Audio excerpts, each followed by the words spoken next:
Halo, selamat datang lagi bersama kami. Selamat datang. Hari ini kita mau bedah satu berita politik yang kelihatannya sih biasa aja ya.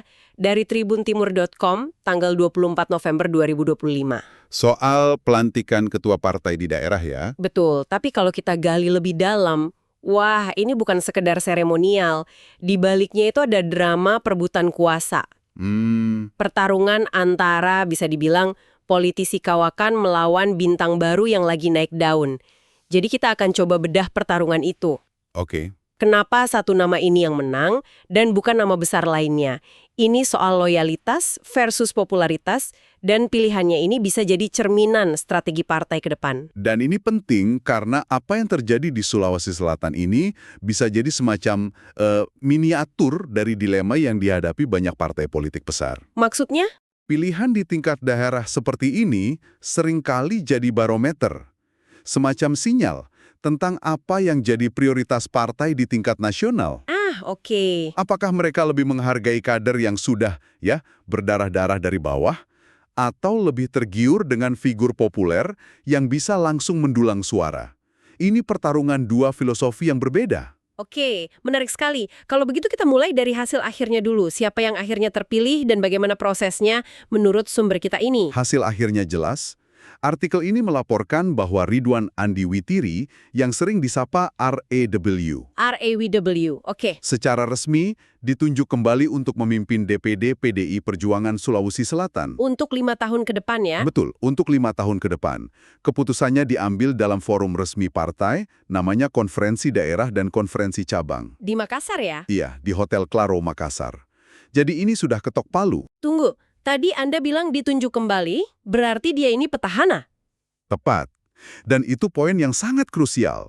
Dia bukan orang baru yang tiba-tiba muncul. Jadi ini semacam penegasan? Betul sekali. Kemenangannya ini adalah sebuah penegasan. Partai memilih untuk melanjutkan kepemimpinan yang sudah ada. Pilihan untuk stabilitas. Bukan revolusi? Bukan revolusi. Nanti dia akan didampingi oleh Maisa Kremen dan Rizvayanti Muin dalam kepengurusannya. Kalau kita bicara soal stabilitas, berarti rekam jejaknya pasti panjang dong. Apa yang kita tahu tentang Ridwan Andi Witiri ini dari sumber yang ada? Rekam jejaknya solid sekali, terutama di level nasional.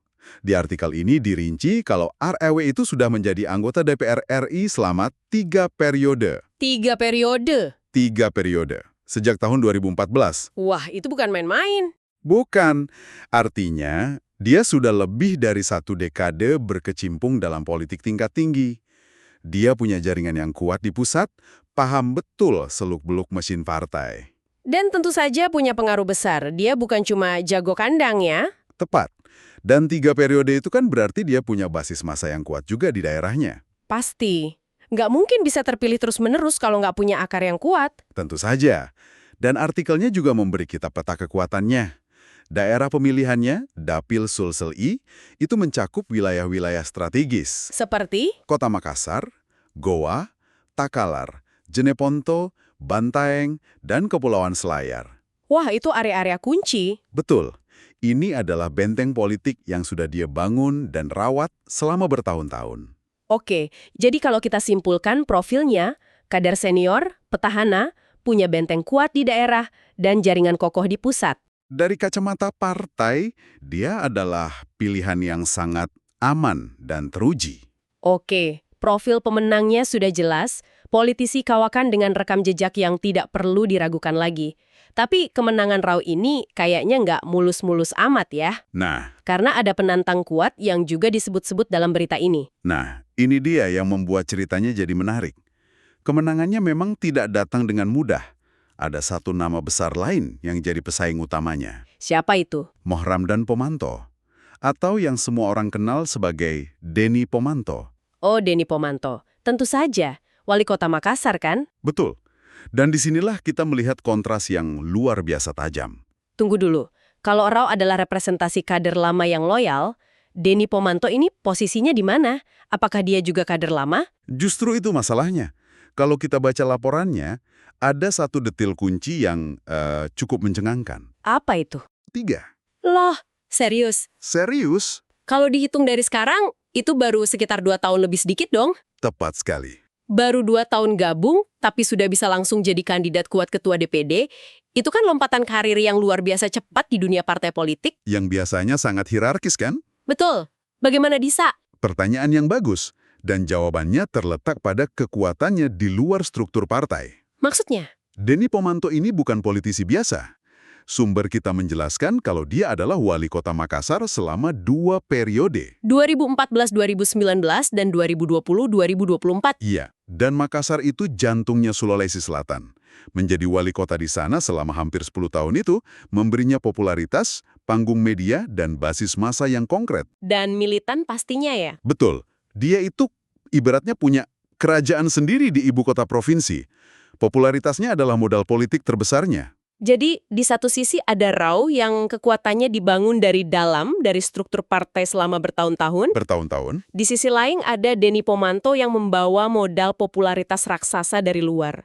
Ini benar-benar pertarungan klasik ya? Betul sekali. Dan partai jelas menyadari potensi besar Denny Pomanto. Mereka tidak menutup mata. Oh, tentu tidak. Bahkan, ada bukti bahwa partai pernah menaruh kepercayaan yang sangat besar padanya.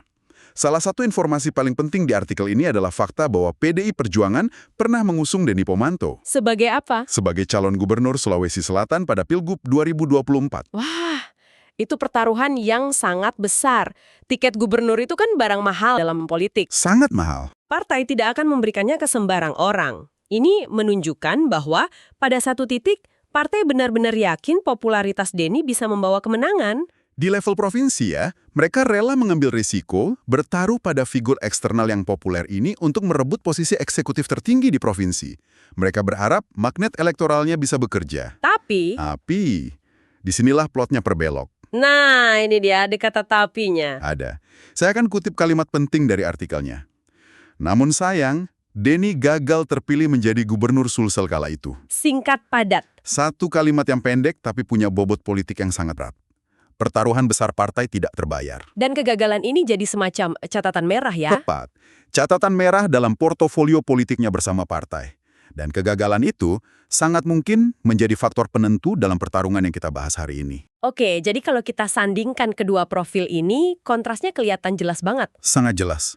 Di satu kubu ada Ridwan Andi Witiri, si orang dalam, kader loyal, petahana, pengalamannya teruji.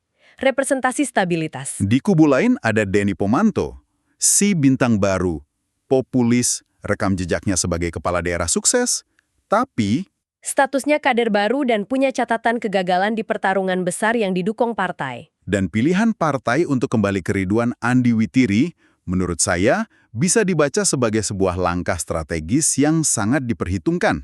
Bukan keputusan acak ya. Bukan, ada beberapa lapis analisis di sini. Pertama, ini adalah cara partai mengirim pesan yang sangat kuat kepada seluruh kadernya di seluruh Indonesia. Pesan seperti apa itu? Pesannya adalah, loyalitas dan kerja keras jangka panjang itu dihargai di sini. RAW sudah mengabdi belasan tahun, meniti karir dari bawah, tetap setia. Jadi kemenangannya ini semacam penegasan bahwa jalur kaderisasi tradisional itu masih sakral. Masih sakral dan dihormati. Ini penting untuk menjaga moral dan soliditas kader-kader lain yang mungkin merasa, tersisih oleh pendatang baru yang instan. Dan ini mungkin sinyal yang sangat kuat bukan cuma untuk internal partai di Sulsel, Tentu. tapi juga untuk tokoh-tokoh populer di daerah lain yang mungkin mau bergabung. Pesannya seolah, kami menghargai popularitas Anda, tapi jangan harap bisa langsung memotong antrian. Loyalitas tetap mata uang utama di sini. Tepat sekali. Itu lapisan pertama. Lapisan keduanya? Lapisan kedua adalah kalkulasi ulang yang rasional pasca kegagalan di Pilgub.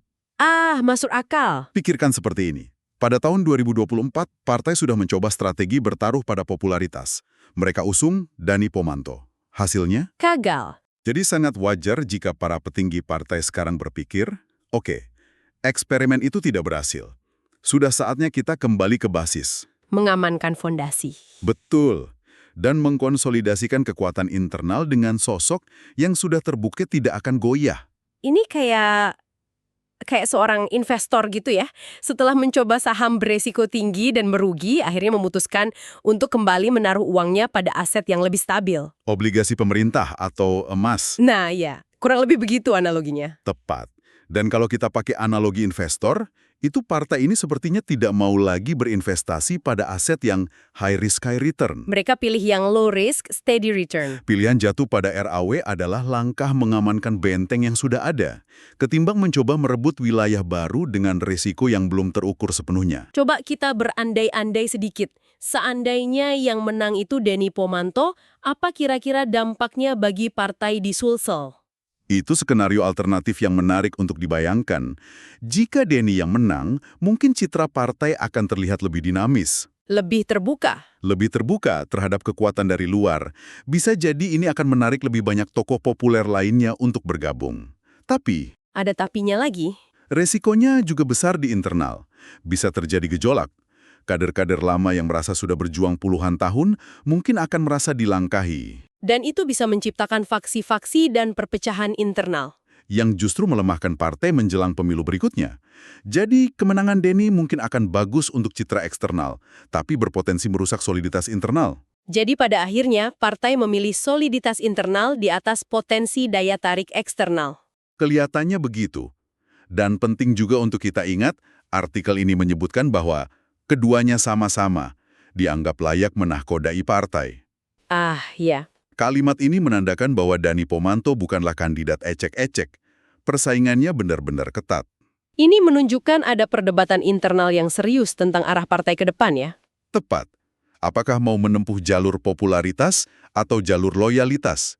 Dan untuk kali ini, di Sulawesi Selatan, jalur loyalitas dan stabilitas yang keluar sebagai pemenang.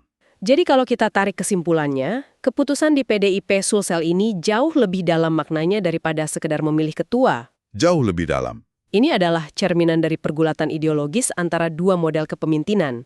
Kaderisasi internal yang sabar dan teruji versus daya pikat figur populer dari luar. Dan kemenangan Ridwan Andi Witiri akhirnya menggarisbawahi bahwa bagi partai ini, setidaknya untuk saat ini, pengalaman, kesinambungan, dan terutama loyalitas Masih menjadi nilai tertinggi. tepat sekali. Dan bagi Anda yang mendengarkan, kisah di Sulawesi Selatan ini adalah sebuah studi kasus yang sempurna. Ini mikrokosmos dari dilema yang dihadapi hampir semua organisasi besar. Bukan hanya partai politik, Bukan. Di perusahaan tempat Anda bekerja pun mungkin ada dilema serupa kan? Apakah lebih baik mempromosikan manajer dari dalam yang sudah terbukti setia? dan paham budaya perusahaan. Atau merekrut bintang dari luar yang CV-nya mentereng tapi belum tentu cocok dengan tim? Setiap pilihan punya konsekuensinya. Membangun dari dalam butuh waktu, tapi hasilnya lebih solid. Sementara merekrut bintang dari luar bisa jadi jalan pintas, tapi risikonya bisa jadi bumerang yang menghancurkan. Tepat. Dan ini membawa kita ke satu pemikiran terakhir yang ingin kami tinggalkan untuk Anda renungkan. Silakan. Sumber kita dengan jelas menyatakan bahwa Denny Pomanto, seorang wali kota yang sangat populer, gagal dalam upaya menjadi gubernur. Padahal didukung penuh oleh partai. Iya, poin yang sangat penting. Ini meninggalkan satu pertanyaan besar untuk Anda. Dalam panggung politik yang serba kompleks, mana yang pada akhirnya lebih berharga bagi sebuah partai? Loyalitas seorang kader yang telah teruji di tempat waktu selama bertahun-tahun, atau popularitas seorang bintang yang datang dengan janji kemenangan besar, namun juga membawa risiko kegagalan yang sama besarnya.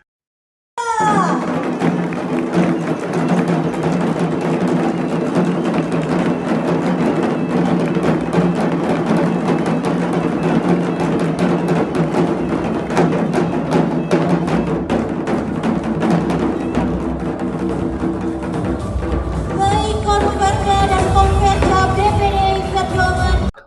Sudah, dari tadi udah dibuka Ya. oleh DPP partai, lembar rahasia, tersegel, Ya, disaksikan oleh semua calon ketua DPD Ya. yang hadir, ya Kak.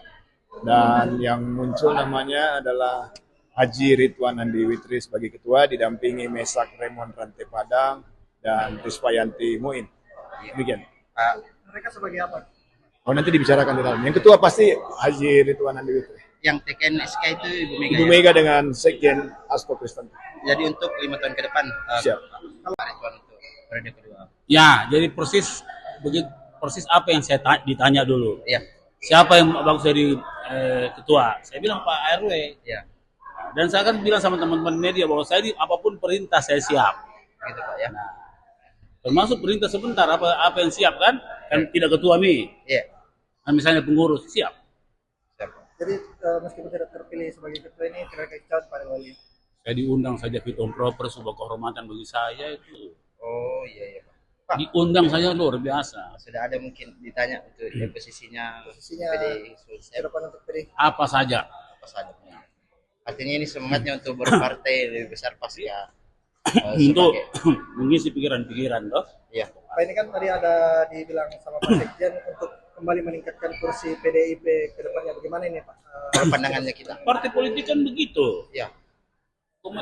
Keunggulan partai politik itu di suara voters. Iya. Suara itu bentuknya kursi. Tentunya kalau partai ini harus lebih baik dan lebih unggul, ya harus lebih baik kursinya. Jadi memang menargetkan ada penambahan kursi di 2029. Apalagi kalau saya ditugasi di situ kan. Oh iya Pak. Pak apa gagasannya satu Pak untuk menambah kursi kira-kira kalau ditugaskan di posisi yang kita maksud? Baik untuk semua saja. Baik untuk Kalau semua. kita baik untuk semua, turun ke bawah, sentuh hati, konten-kontennya menarik, saya yakin ada tambahan kursi. Siap-siap. Download Tribun X sekarang. Menghadirkan lokal menjadi Indonesia.